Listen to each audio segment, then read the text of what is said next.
Buenas noches, queridos hermanos y hermanas que nos escuchan y que han tomado la decisión de, ver este tema, hoy titulado ¿Quién envió el diluvio? ¿Quién envió el diluvio? La presentación de este tema es una secuencia a un primer tema que ya habíamos presentado, que está ya, claro, publicado en este canal llamado Dios no mata. El tema se llama ¿A qué vino Cristo al mundo? Es importante que si usted es primera vez que, escucha este tema, es importante que saque algo de tiempo y escuche el primer tema, porque el primer tema presenta en contextualización el inicio del conflicto. En el primer tema presentamos cuáles fueron aquellas acusaciones que el enemigo hiciera en el mismo cielo referentes al carácter de Dios, el cual nos muestran a nosotros, que Cristo vino a deshacer ese engaño, mostrándole al mundo mostrándole al mundo, a la tierra, ¿verdad? Mostrándole al hombre y mostrándole a los ángeles no caídos y a los mundos no caídos, que las acusaciones que el enemigo hizo en el cielo referentes al carácter de Dios eran falsas. Por eso vino a revelar al Padre. Entonces, en ese tema presentamos una serie de citas importantes que no se van a mencionar en este, pero que es necesario que se vea desde el principio para así poder entender toda la serie de temas que estaremos presentando en lo porvenir y poder entender el porqué de muchas cosas. Bueno, le damos las gracias por su atención, le damos las gracias por tomar la decisión de escuchar este tema, de analizar este tema. Allí también estaremos presentando las citas que vamos a utilizar, siempre lo haremos así, para que así usted también tenga la oportunidad de tener la referencia, de ir a la Biblia, de ir a los libros del Espíritu de Profecía y también analizarla por ustedes mismos. Entonces, queridos amigos, hermanos y hermanas, vamos a tener una oración para así iniciar con la presentación de este tema. Oremos. Padre nuestro que moras en las alturas de los cielos, alabado y glorificado sea tu nombre. En este momento, Señor, queremos pedirte que nos acompañe, que tu Santo Espíritu, mi Dios, nos guíe. Ayúdame, oh Dios, a no presentar palabra de hombre, sino palabra tuya, Dios mío. Perdona nuestras faltas y pecados. Bendice a cada oyente, bendice a cada uno de sus familiares. Acompáñanos, Señor, en este día y por siempre. En el nombre de Jesús. Amén. Bien, hermanos, entonces este segundo tema de la serie se titula ¿Quién envió el diluvio? Es importante el estudio de este tema porque cuando leemos la Biblia en Génesis capítulo 6, vemos que, bueno, como lo estaremos viendo, ¿verdad? Vemos que la Biblia dice que Dios envió el diluvio. También dice que Dios decidió el fin de todo ser. Estaremos analizando en este tema el lenguaje de la Biblia, porque la Biblia no se contradice. Y en una parte la Biblia dice que Dios destruye, que Dios envía diluvio, que Dios envía fuego, pero en otra parte también dice que Dios no quita la vida. Entonces, aparentemente hay una contradicción, pero no lo existe en la palabra de Dios. No hay contradicción en la palabra de Dios. Entonces, eh, vamos a iniciar presentando el primer texto, Génesis capítulo 6, versos del 11 al 13. Génesis 6, versos del 11 al 13 dice, y se corrompió la tierra delante de Dios, y estaba la tierra llena de violencia. Y miró Dios la tierra, y he aquí que estaba corrompida, porque toda carne había corrompido su camino sobre la tierra.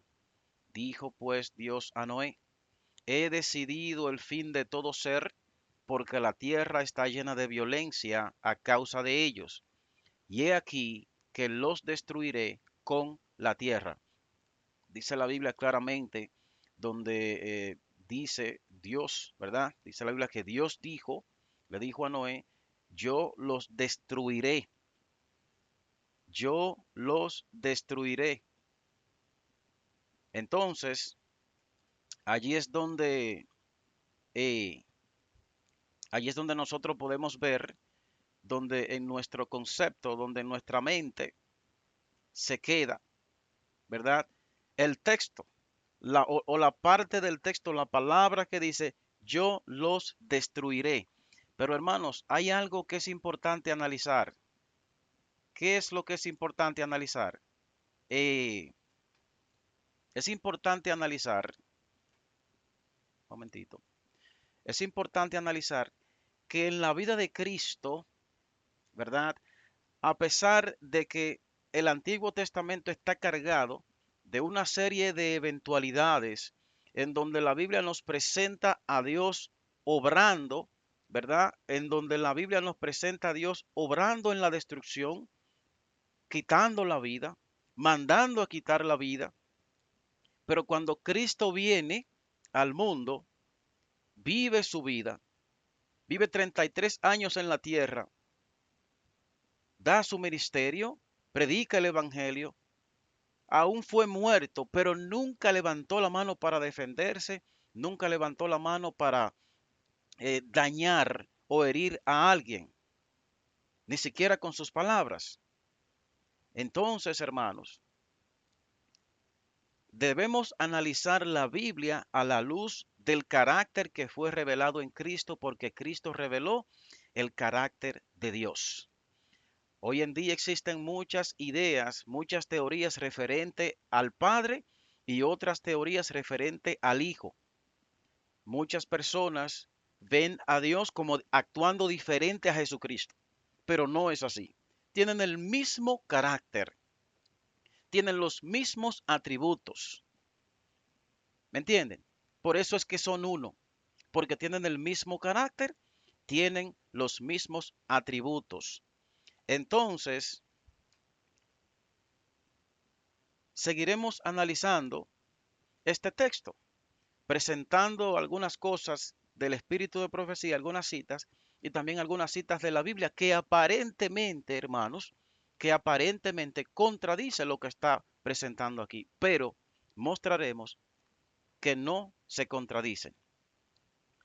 Uno de los textos aparece en Palabra de Vida del Gran Maestro. Palabra de Vida del Gran Maestro dice lo siguiente: Dios no destruye a ningún hombre. Todo hombre que sea destruido se habrá destruido a sí mismo. Todo el que ahogue las amonestaciones de la conciencia está sembrando las semillas de la incredulidad, y éstas producirán segura cosecha. Dice la pluma inspirada que Dios no destruye a ningún hombre, que todo hombre que se habrá destruido a sí mismo, debido a la cosecha de los frutos que sembró. El que siembra para la carne, de la carne cosechará corrupción. El que siembra para el espíritu, del espíritu cosechará vida eterna. Otro texto muy importante que aparece en el libro Conflicto de los Siglos, libro Conflicto de los Siglos, página 34, párrafo 1. Dios no asume nunca. Hermanos, la palabra nunca es nunca. Si le buscamos contexto, como hacen algunas personas, para contextualizar, siempre llegará al resultado de que es nunca. Porque la palabra nunca es absoluta. Dice, Dios no asume nunca para con el pecador la actitud de un verdugo que ejecuta la sentencia contra la transgresión, sino que abandona a su propia suerte a los que rechazan su misericordia, para que recojan los frutos de lo que sembraron sus propias manos. Hermano, dice el texto que Dios no asume nunca la posición del jefe, la posición del faraón, la posición del tirano, que cuando no obedecemos sus mandamientos, él mismo toma la venganza en sus manos y ejecuta la sentencia. Sí existe una sentencia. La paga del pecado es la muerte. Esa es la sentencia. Hay otro principio que dice que todo lo que el hombre sembrare, eso también cosechará. Y ese principio se cumple en la vida de cada ser humano, sea cristiano o no. Pero aquí me está diciendo este texto que Dios no es Dios quien intercede la vida de la persona con la muerte. No es Dios el que ejecuta la destrucción. No es Dios quien te causa el dolor por tu pecado. No es Dios quien destruye. Es que Él abandona. Y lógicamente cuando Él abandona, entonces cada quien cosecha lo que sembró. O sea que si hoy vivimos, a pesar de que estamos en pecado, a pesar de que pecamos diariamente, si hoy estamos vivos, es por la misericordia de Dios, intercediendo, protegiéndote a pesar de nuestros pecados, protegiéndonos para que nosotros abandonemos el pecado, para que finalmente Él no nos abandone o nos coloquemos más allá de donde Él pueda protegernos. Y entonces venga la muerte, venga la destrucción y nos destruya. Dice esta cita, hermanos, claramente que Dios no toma los instrumentos de destrucción en sus propias manos. Dios no da la muerte. Dios no te destruye. Dios no te causa dolor. Dios quiere lo mejor y lo mejor para ti es la salvación y la vida eterna que es en Cristo Jesús. Por eso vino Cristo. Eso es lo que yo entiendo de este texto. También del texto anterior. Pero continuamos. Otro texto que es muy importante citar es un texto que aparece en la Biblia, en 2 de Samuel capítulo 14, el verso 4. 2 de Samuel 14, 4. Estoy leyendo de la Reina Valera 1989, porque en la Reina Valera 1960, la Reina Valera 2000, este texto tiene otras palabras que yo entiendo que no se entendería muy bien lo que estamos tratando de presentar en este texto. Dice 2 de Samuel 14, 14, a la verdad todos hemos de morir, somos como el agua en la tierra, que no se puede recoger. Pero Dios no quita la vida, sino que busca la manera de que el desterrado no quede desterrado de él. Hermanos, aquí dice claramente que Dios no quita la vida, de lo contrario, Él busca la forma de que el pecador no quede desterrado de él.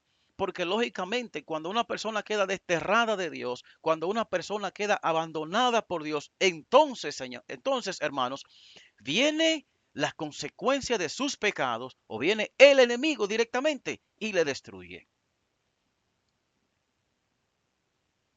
Dios no quita la vida, dice ese texto. Algo muy importante, es un texto que aparece en el comentario bíblico adventista, el tomo 4, página 676, dice lo siguiente. En el lenguaje figurado bíblico se le atribuyen a Dios muchas acciones, no porque Él las haya realizado. Escuche bien lo que está presentando aquí. No podemos decir que la Biblia no tiene un lenguaje figurado porque también tiene un lenguaje simbólico, también habla en parábolas. Y aquí lo está diciendo que hay un lenguaje figurado en la Biblia en donde se le atribuyen a Dios, o sea, se culpa a Dios de muchas acciones, pero no es porque Él las haya realizado Él mismo, es porque a pesar de su omnipotencia y omnisapiencia, Él no impide que se realicen. Lo que está presentando aquí es que sabemos, hermanos, que no se cae una hoja de un árbol sin que Dios lo permita. Esto quiere decir sin que Dios lo sepa. Incluso los cabellos de nuestras cabezas están contados por Dios. Dios todo lo sabe. Todo lo que sucede, Dios lo sabe. De manera que cuando una persona tiene un accidente de tránsito, que cuando una persona tiene un cáncer, que cuando una persona le va a venir alguna mala enfermedad, aparte del cáncer, podemos la diabetes, que tenga que dializarse, todo ese tipo de enfermedades. Cuando a una persona le viene la desgracia, Dios lo sabe que le viene. Dios sabe, porque Dios todo lo sabe. Todo lo que sucede, Dios lo sabe. Todo lo que llega al pensamiento, Dios también lo sabe. Entonces, hermanos, dice este texto que a pesar de que Él lo sabe y a pesar de que Él puede impedirlo, Él no lo impide. No impide que esto suceda. Pero ¿por qué no lo impide? Hermano, Él no lo impide cuando cuando nuestros pecados nos separan de Él. Porque Él no puede impedirlo. Porque con nuestras propias obras decidimos si queremos a Dios en nuestras vidas o no. Porque tenemos libertad para elegir, libertad para hacer lo que queramos con nuestras vidas, pero cada decisión que tomemos tendrán consecuencias. Cuando llegan las consecuencias, si estamos lejos de Dios por nuestro pecado, porque el pecado hace separación entre Dios y el hombre, cuando vienen las consecuencias, Dios no puede impedir que lleguen. O sea que cuando viene la destrucción por mi pecado, me he alejado tanto de Dios que ya Él no puede protegerme más. Pero Él sabe que viene la desgracia, pero no puede impedirlo. Entonces el escritor de la Biblia recibe la inspiración, recibe la visión y escribe en la Biblia en un lenguaje figurado, mostrando que Dios es el causante de muchas cosas, cuando realmente no es así. Cuando sus propias manos, cuando Él mismo no es quien lo está realizando, ni tampoco sus ángeles, hermanos. Sigue diciendo la cita, si se entiende este principio, se explican muchas afirmaciones que parecen contradecir directamente lo que enseña la Biblia en cuanto al carácter de Dios. O sea que eso es un principio que tiene que ser explicado. Es un principio que tiene que ser entendido para poder comprender esos eventos bíblicos que aparentemente se presentan como contradiciendo el carácter de Dios y también contradiciendo lo que Cristo vino a mostrar. Cristo vino a esta tierra a revelar al Padre. El carácter del Padre y el carácter del Hijo es una copia de sus 10 mandamientos, o los mandamientos, dice la sierva del Señor en el tema que presentamos anteriormente. La ley es una copia del carácter de Dios. También dice el deseado de todas las gentes que la ley es de la misma naturaleza de su autor. Esto quiere decir que si hay un mandamiento que dice no matarás, no es que Dios se sentó para ponerle restricciones al hombre, es que Dios se describió él a sí mismo en los 10 mandamientos y se dio a conocer al mundo, o quería darse a conocer al mundo, dándole los mandamientos al pueblo de Israel. Por eso Cristo vino y lo dio a conocer, tal como está representado en su ley, porque su ley es una copia de su carácter, dice la sierva del Señor. No matarás. Ahora, hermanos, vimos que la Biblia nos presenta en Génesis capítulo 6, donde dice la misma Biblia que Dios le dijo a Noé, yo los destruiré. Pero vimos que el espíritu de profecía nos presenta en palabra de vida del gran maestro que dice que Dios no destruye a ningún hombre, sino que todo hombre que sea destruido se habrá destruido a sí mismo. Conflicto de los siglos nos presenta la cita que Dios nunca, nunca toma la posición del verdugo. Hay una sentencia, hermanos, pero Dios no la ejecuta. No la ejecutan sus ángeles, hermanos. Dice que Dios los abandona. Dios abandona al pecador a su propia suerte. Entonces, si es así, ¿qué es lo que viene sucediendo? También las citas que vimos del lenguaje figurado. Si hay un lenguaje figurado en la Biblia donde se le atribuyen a Dios esas afirmaciones que dicen que Él mata, que Él destruye, ¿verdad? Como Sodoma y Gomorra, a veces la misma destrucción de Jerusalén, la misma muerte de su hijo, el diluvio, muchas otras afirmaciones, la muerte de los primogénitos, las serpientes en el desierto que fueron enviadas, que mordieron mucha gente del pueblo y murió mucha gente, ¿me entiende? Las 10 plagas de Egipto, todo eso está presentado en la Biblia en un lenguaje figurado. Y el propósito de este canal, el propósito de esta serie es mostrar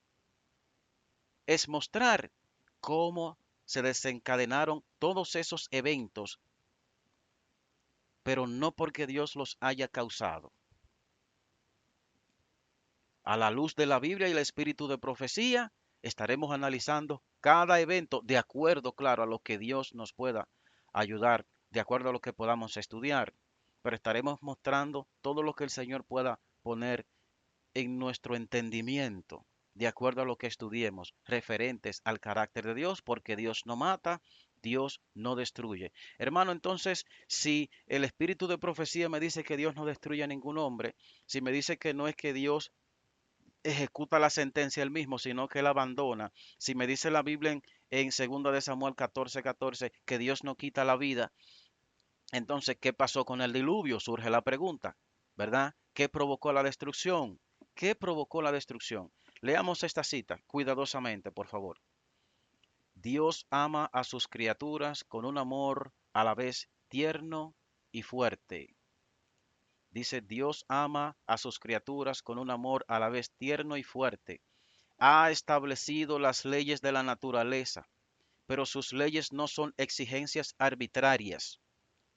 Cada no harás, sea en la ley física o moral, contiene o implica una promesa. Si obedecemos, las bendiciones acompañarán a nuestros pasos. Si desobedecemos, habrá como resultado peligro y desgracia. Las leyes de Dios están destinadas a acercar más a sus hijos a Él.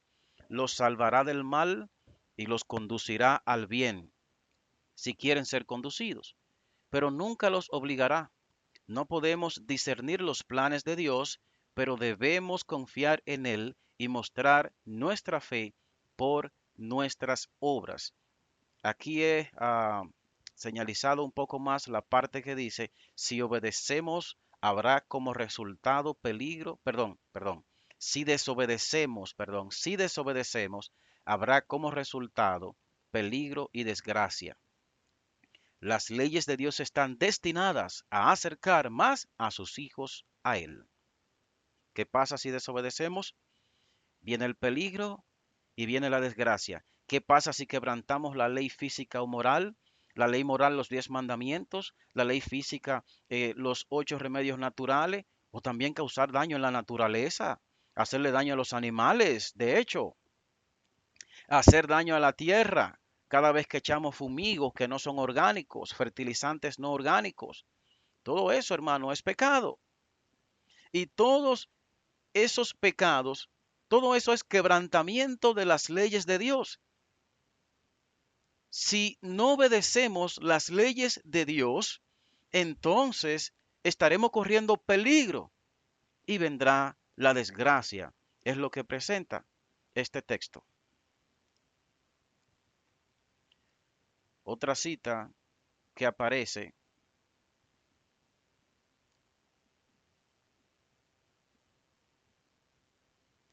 en la maravillosa gracia de Dios. La maravillosa gracia de Dios. Página 102, párrafo 2. Dice, todo en la naturaleza, desde la diminuta partícula que baila en un rayo de sol hasta los astros en los cielos, todo está sometido a leyes. De la obediencia de estas leyes depende el orden y la armonía del mundo natural. De la obediencia de estas leyes depende el orden y la armonía del mundo natural. Hermanos, como le había dicho en la cita anterior, si desobedecemos las leyes de Dios, entonces la misma naturaleza no estará en orden y no estará en armonía. Y si los elementos de la naturaleza no están en orden, están en desorden, por ende, hermanos, eso lo que acarrea es destrucción al ser humano. ¿Por qué? Porque desobedecemos tanto la ley física como la ley moral. Y no solamente las leyes físicas provocan que los elementos de la naturaleza estén en desorden y causen destrucción, también la ley moral, también quebrantar los 10 mandamientos, también el no amar a mi prójimo, ¿verdad? El codiciar, el no descansar en el santo sábado del Señor como Dios lo indicó, también hace que la misma naturaleza responda, hermanos, que los mismos elementos de la naturaleza en desarmonía, en desorden, respondan y causen daño y destrucción. Esta cita la vamos a analizar cuidadosamente. Es muy importante analizarla porque muchas personas entienden que en el mundo solamente dos poderes pueden causar daño y destrucción. Muchas personas entienden que si no lo causa Dios, que si Dios no causa la destrucción, entonces es Satanás, o viceversa. Pero que no puede haber nada más que cause destrucción. Entonces, por eso me he encontrado con algunas personas que generalizan y dicen que si una persona, por ejemplo, una persona que decide tomar alcohol, se vuelve alcohólico, lógicamente el alcohol le daña varios órganos de su cuerpo, pero creo que uno de los primeros es el hígado. Pero si se daña el hígado no funciona y la persona fallece, hay personas que dicen que la vida se la quitó Dios. No, la vida se la quitó él mismo porque él fue que en su libertad hizo uso de su libre albedrío, comenzó a tomar alcohol, se hizo alcohólico y el alcohol lo mató. Si te haces, si tienes vicio de droga, la droga te matará. Pues no puedes decir que la vida te la quitó Dios. Es imposible que haya sido. Tú mismo te la quitaste. Si una persona toma trepacito, si toma veneno y se envenena y muere, muchos hermanos piensan que Dios le quitó la vida. Jamás, jamás será así. Nunca ha sido así. No, se las quitan ellos mismos. Entonces, hermanos, analizando este texto que aparece en el libro de los patriarcas y profetas, página 106, perdón, y página 107, dice lo siguiente. Muchos enseñan que la materia posee poderes vitales, que se le impartieron ciertas propiedades y luego se le dejó actuar mediante su propia energía inherente, que las operaciones de la naturaleza se llevan a cabo en conformidad con leyes fijas en las cuales Dios mismo no puede intervenir. Esta es una falsa ciencia o es una ciencia falsa y no está respaldada por la palabra de Dios. Muchas personas, muchos hermanos, muchas personas, cuando escuchan a alguien predicar que Dios no mata, que Dios no destruye, cuando escuchan a alguien predicar que la misma naturaleza, que los elementos de la naturaleza también hacen su obra de destrucción, entienden y afirman y acusan de que la persona que está presentando el tema de que Dios no destruye, ellos acusan que la persona dice que la naturaleza es pensante, que la naturaleza tiene conciencia y que la naturaleza puede actuar por sí sola y que la naturaleza puede decidir. Los árboles no deciden, los árboles no piensan, los ríos no piensan, los mares no piensan. Hermano, eso que ellos dicen que se está presentando es falso. No creemos en eso. Eso se llama deísmo. Y esa teoría no está respaldada por la palabra de Dios. Por lo tanto, aquí yo no estoy presentando que la naturaleza en sí misma tiene poder de actuar y pensar y decidir. No estoy presentando eso. Que se escuche bien claro. No lo estoy presentando y jamás lo creeré así. Sigue diciendo la cita, la naturaleza es la sierva de su Señor, de su Creador. Dios no anula sus leyes ni tampoco obra contrariándolas. Hermano, escuche esto. Dios no anula sus leyes, pero tampoco obra contrariándolas. O sea, Dios no obra contrario a sus leyes, hermanos. Las usa continuamente como sus instrumentos. La naturaleza atestigua que hay una inteligencia, que hay una presencia, que hay una energía activa que obran dentro de sus leyes. Escuchen bien, que hay una energía activa que obran dentro de sus leyes y mediante ellas. No estamos predicando aquí panteísmo como John Harvey Kellogg, que pensaba que Dios estaba dentro de los árboles. No estamos predicando panteísmo, hermanos. Que se escuche bien. No es panteísmo. Escuche lo que dice la cita. Que obra dentro de sus leyes, una energía activa que obra dentro de sus leyes y mediante ellas.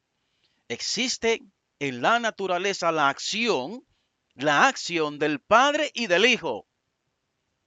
Cristo dice en Juan 5:17, mi Padre hasta ahora trabaja y yo trabajo. Entonces, hermanos, hay una energía activa que obra dentro de las leyes de la naturaleza y mediante ellas.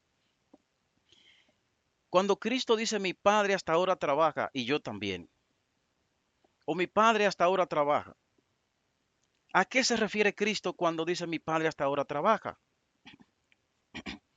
Hermanos, Dios es 100% altruista. Altruista quiere decir que no vive para sí, que vive para el bien de los demás, no para el mal. Escuche bien, Dios es altruista. Y en la naturaleza podemos ver un ejemplo de cómo es Dios. Por eso se nos dice, una de las razones por las cuales vivimos en el campo es que a través de la naturaleza, del ejemplo de la naturaleza, no viendo a Dios en los plátanos, no. No viendo a Dios viviendo en los árboles, no. Pero a través del ejemplo que nos muestra la naturaleza, podemos conocer más a Dios. Un ejemplo de ello es que un plátano, usted lo siembra. Si el clima es bueno, si es cálido, si es caliente, el plátano probablemente a los 9 meses ya está dando el racimo, el primer racimo. En el caso de acá donde vivimos, el clima es muy frío, aquí dura mucho más. Pero finalmente, aunque sea grande o chiquito, el racimo, el plátano, la cepa crece y la mata echa su plátano. Pues usted va y corta la mata bien bajita, se lleva el racimo y se lo come. Pero al poco tiempo ahí está la mata de nuevo brotando otro retoño para darle otro racimo. Sin importar que usted sea cristiano, sin importar que usted sea malo, que sea bueno o que sea del mundo, o que sea no creyente. Dios obra así. Dios vive así. Dios no vive para él. Dios vive para bendecir a sus criaturas. Por eso puso leyes en la naturaleza, no la dejó actuar por su propia suerte. El mar no sale de su centro y ahoga a los moradores que viven cerca de él, porque Dios le puso leyes que le dicen, de aquí tú no pasarás. Los ríos todavía, hermanos, se pueden tomar las aguas de los ríos, no de todo, ¿verdad? Porque el pecado ha arruinado mucho, pero todavía hay ríos, en el caso de donde vivimos, que hay ríos, que el agua no la bebemos de manantiales, es una agua muy buena, mejor que la que venden en botellón. Esas aguas, hermanos, todavía se pueden tomar, todavía son buenas para el consumo humano, porque Dios obra, porque Dios trabaja a diario para que esas aguas todavía se puedan tomar. Dios trabaja a diario para que el aire que respiramos no esté tan contaminado, hermanos, a pesar de que nosotros con nuestro pecado lo contaminamos todo, pero Dios aún así obra por su misericordia, trabaja para que ese aire pueda llegar a nuestros pulmones y pueda haber oxígeno en nuestra sangre, en nuestro cuerpo, en nuestro cerebro también. Dios obra para que el sol salga, pero para que no queme a nadie vivo. Dios le puso leyes. Y Dios obra, hermanos. Por eso dice que las leyes de Dios están destinadas a acercar, escuche bien, a acercar más a sus hijos a Él. O sea que cuando dice que la naturaleza es la sierva de su creador, no es que Dios creó la naturaleza para entonces usarla como instrumento de destrucción cuando Él quiera, cuando alguien no obedezca a su voz, sus leyes, entonces Él usa los elementos de la naturaleza para la destrucción. No, no es que Él los usa, es que Él abandona a su propia suerte y cuando abandona su propia suerte, la misma naturaleza, hermanos, sin el control, sin las leyes de Dios, sin la acción del Padre y el Hijo, los elementos de la naturaleza destruyen. Así lo creo yo. Por eso lo presento así.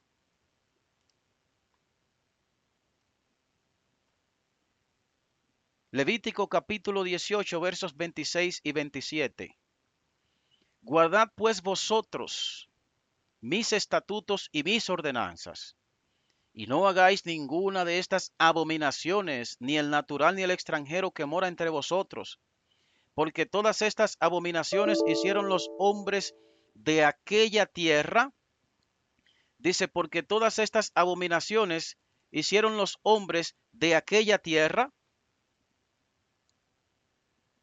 que fueron antes de vosotros, y la tierra fue contaminada. No sea que la tierra os vomite por haberla contaminado, como vomitó a la nación que habitó antes de vosotros.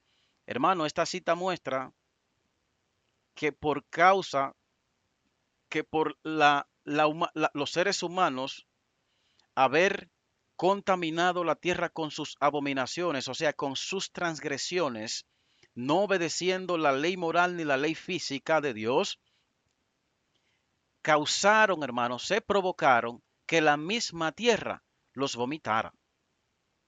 Nuevamente digo, no estoy diciendo que la tierra, que los árboles, que los ríos son pensantes, que pueden tomar decisión. No, hago mucho énfasis en eso. No, hermanos. Pero aquí la Biblia me está presentando que la misma tierra vomita, o en otra forma de decirlo, la misma tierra, la misma naturaleza, le pasa factura al hombre por su pecado. ¿Me entienden? También en Romanos capítulo 1 aparece un texto que dice que la misma creación, haciendo referencia a la misma naturaleza o la misma tierra, que la misma creación gime con dolores de parto. Entonces, hermanos, la misma tierra, la misma naturaleza, los mismos elementos de la naturaleza hacen su obra de destrucción. Pero ¿cuándo es que esto sucede? Oh, no es cuando Dios se levanta de su, de su trono para tomar los elementos de la naturaleza y castigar al hombre por su pecado él mismo, sino que es cuando Dios abandona el hombre a su propia suerte, cuando Él los abandona. También las restricciones o las leyes que hay en la misma naturaleza, ¿verdad? Que mediante esas restricciones el hombre todavía puede vivir, ¿verdad? Dios impidiendo que sus propios pecados lo destruyan, que su propia cosecha lo destruyan y le quiten la vida. Pero cuando Él se aleja, hermanos, cuando Él se aleja, entonces ya no hay nadie, no hay ángeles de Dios que puedan detener la destrucción, ya sea causada por Satanás o por los mismos elementos de la naturaleza. Por eso escribió la sierva del Señor en el libro Patriarcas y Profetas, página 77, el párrafo 2. El mismo Satanás, obligado a permanecer en medio de los revueltos elementos, el mismo Satanás temió por su existencia. Cuando se desencadenó el diluvio, hermanos, cuando se desencadenó el diluvio, eh, fue tan grande la conmoción, fue tan grande la conmoción que el mismo Satanás, estando en la tierra, pensó que había llegado su fin. Hay hermanos que dicen, bueno, si no, esta cita quiere decir que no era Satanás quien estaba enviando el diluvio, pero si no era él, entonces era Dios. Hermanos, el quebrantamiento de las leyes de la naturaleza, el quebrantamiento de la ley física como la ley moral, produjo a la humanidad que existió antes del diluvio, produjo esa desgracia, produjo la separación de Dios de ellos. Y entonces la misma tierra los vomitó. Y tan fuerte fue la destrucción, tan grande fue la destrucción que el mismo Satanás pensó que había llegado su fin. Entonces, hermanos, si no fue Dios quien elaboró las aguas del diluvio, surge la pregunta, si no fue Dios, ¿de dónde sale tanta agua? Es importante explicar esa parte también, entiendo, lo cual está en la Biblia. Si no fue Dios, ¿de dónde salió tanta agua para que lloviera 40 días y 40 noches? Y que solamente se salvara una mínima cosa, casi el 0%. ¿Dónde estaban las aguas? Prestemos atención bien de cerca a estos textos. Génesis capítulo 1, versos del 6 al 10. El primer día de la creación, dice la Biblia en Génesis capítulo 1, que el Espíritu de Jehová se movía sobre la faz de las aguas, o sea que todo era agua. Pero el segundo día, dice Dios, haya expansión en medio de las aguas y separe las aguas de las, perdón, y separe las aguas de las aguas, separó agua de agua. E hizo Dios la expansión y separó las aguas que estaban debajo de la expansión de las aguas que estaban sobre la expansión. Y fue así. Y llamó Dios a la expansión cielos. Y fue la tarde y la mañana, el día segundo. El segundo día de la creación, Dios creó expansión, o lo que nosotros conocemos como lo que tenemos entre el cielo y la tierra, el aire que respiramos, la atmósfera. A eso se le llamó expansión. Pero el segundo día todavía después de crear la expansión que separó las aguas de las aguas, todavía no había tierra. Esto quiere decir que como separó agua de agua, por encima de la tierra, hermanos, quedó agua, pero no llovía, porque esas aguas estaban como nubes condensadas por encima de la tierra. La tierra se mojaba con un vapor que brotaba de ella misma. Nunca había llovido, por eso los antediluvianos no le creyeron a Noé cuando dijo que iba a venir destrucción por medio de un diluvio, por medio de lluvia. No creyeron porque nunca habían visto una gota de agua caer del cielo.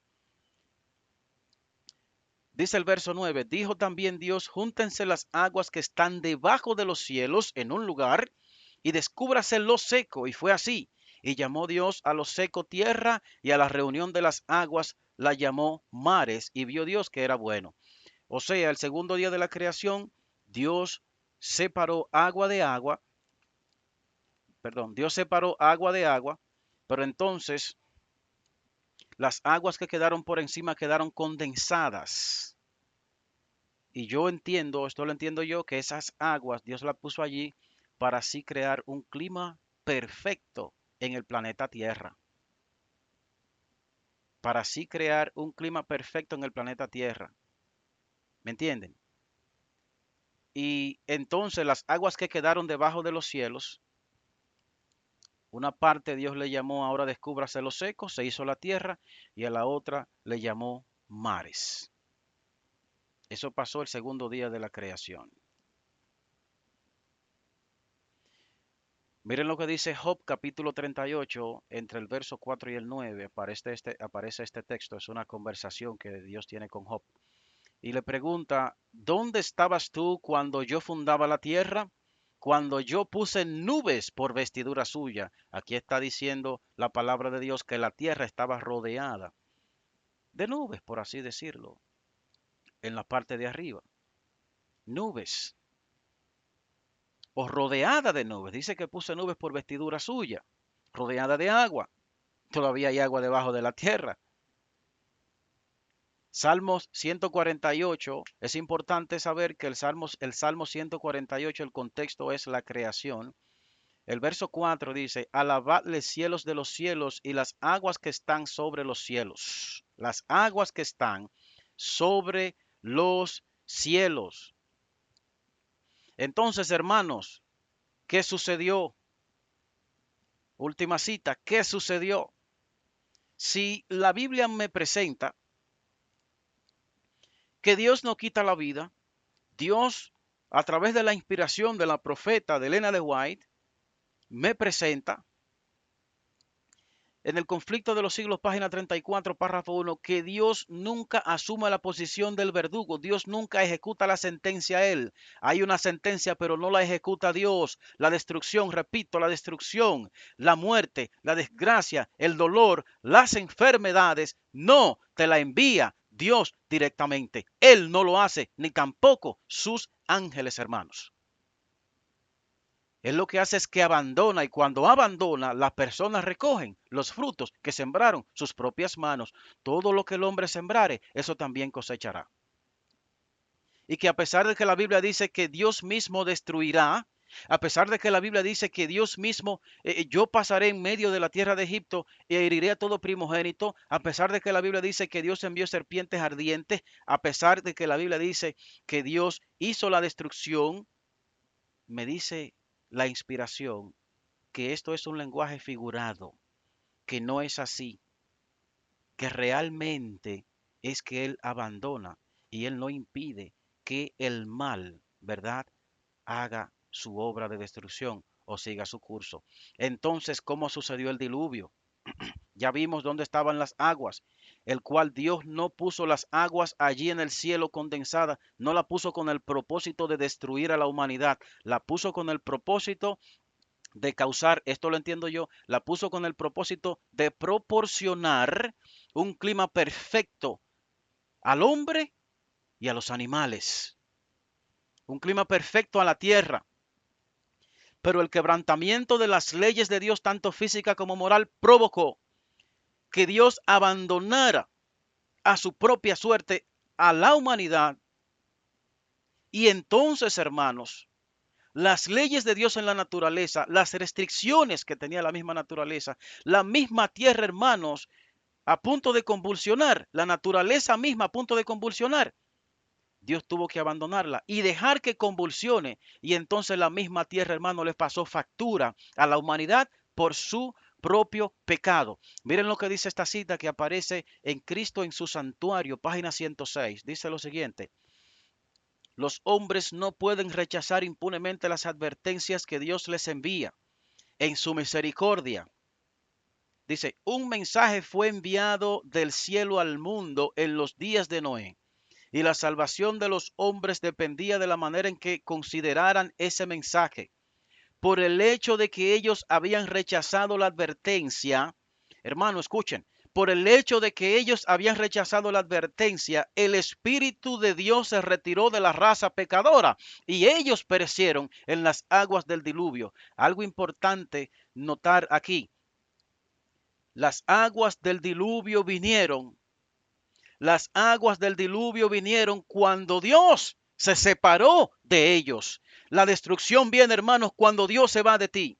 La destrucción, la desgracia, la muerte, las enfermedades, la paz, la falta de paz, la infelicidad viene, hermanos, cuando por nuestro propio pecado Dios tiene que apartarse.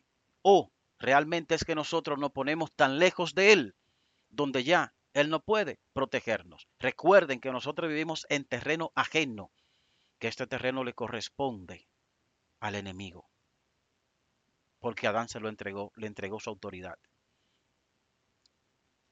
Entonces, hermanos, la destrucción vino cuando Dios se separó de la raza pecadora, y entonces ellos perecieron en las aguas del diluvio. De alguna forma, hermano, el hombre se mete en sus pecados, olvidándose de Dios, olvidándose de la ley de Dios. El hombre elige el camino pecaminoso y practica todo tipo de depravación. Tiene riendas sueltas a sus pasiones o le da riendas sueltas a sus pasiones, hermano, y cae en todo tipo de pecado. La humanidad lo hace de la misma forma. Hoy en día estamos igual o peor. El mundo ha rechazado a Dios. Hay un mensaje de salvación. Cristo es el arca, hermanos. En aquel momento era el arca de Noé. Hoy el arca se llama Cristo. El arca de salvación, pero ¿salvación de qué? Salvación de la destrucción que se avecina. Salvación de la destrucción final de los impíos junto con el enemigo, hermano. Porque Dios finalmente tendrá que, como abandonó a los antediluvianos, hoy, ahora otra vez, tendrá que abandonar ahora el planeta Tierra completo por causa de su pecado. Y la tierra perecerá, hermanos. La tierra será destruida y junto con la destrucción de la tierra perecerá el enemigo y perecerán los impíos, hermanos. Aquellas personas que no hayan aceptado entrar al arca de salvación, al arca de salvación que se llama Cristo Jesús, hermanos.